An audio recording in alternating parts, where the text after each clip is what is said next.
So apparently there's this radioactive storm on the sun that's going to mess with telecommunications in the days to come. Honestly, if this Rentgen fart messes with this show in any way, shape, or form, I am officially done with the sun. I mean, sure, it provides the planet with warmth, light, and life, but is it really worth it if I can't update my Twitter account from any location? I desperately want people to know the quality of the sandwich I'm eating right now, and no ball of plasma 8 light minutes away from here is gonna stop me. Son, you think you're so special? I'd like to see you in a fight with the red supergiant Beetlejuice. He'd kick your astral butt something fierce. Meanwhile, the sun's like, whoa, I've been giving you guys sunburn, heat stroke, and skin cancer for like years now. But now all of a sudden, I might mess up your cell phones for like 2 days. And you people are going guano crazy. Maybe this bout of interference-laden sun flatulence has something to say, though. Maybe it's telling us we need to sort out our priorities. Trying to make us realize that there are more important things than being, as it were, connected.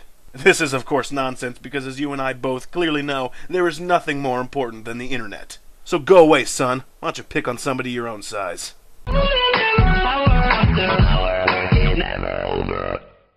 Good afternoon, butt kickers. It's August 11, the 223rd day of 2011, which means that 51 years ago today, Chad declared independence from France.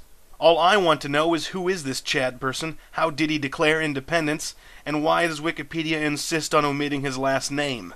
Chad, last name removed for confidentiality, had had enough one day sitting in his flat in Paris one bright summer's afternoon. You see, his native country of France wouldn't observe the rights he believed he had. For example, France wouldn't let him eat at mediocre restaurants for free, or hit people he found distasteful with baguettes, or even torch the houses of his enemies. And so he did some research on the various modes of separating oneself from the laws and regulations of one's homeland. It would appear his only really absolute options were moving to another more lenient country, or the much flashier declaring of independence.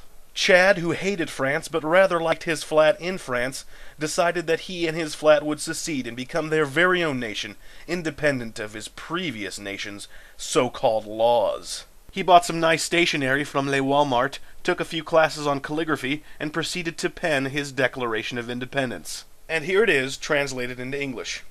I, Chad, last name withheld, think that France is totally bogus and gay. Like, seriously, you guys' rules about how, like, for example, I can't be naked whenever and wherever I want, they're totally bogus and totally gay. So so as such, I do thusly hereby declare my independence from you stupid dumbheads, and fashion my own nation within my flat, heretofore known as Chadland. Viva la Chadland! Signed, Chad, President, Vice President, King, Queen, Duke, Prime Minister, Führer, Grand Poobah, Chief Diplomat, and sole citizen of the fine Chadland. And since he was a diplomat to France, every time he left his flat he had diplomatic immunity. One day later, however, he was expelled from France as a diplomat from Chadland when he found the service he received at a French gas station to be inadequate, and then proceeded to crap on the counter. Chad, slowly running out of food and devoid of female citizens with whom to procreate, eventually died on November 2, 1960, and his fine nation of Chadland, sadly, died with him. Now tell me, son, how do you expect me to provide bold-faced lies like that one to the huddled masses if you're gonna muck up telecommunications?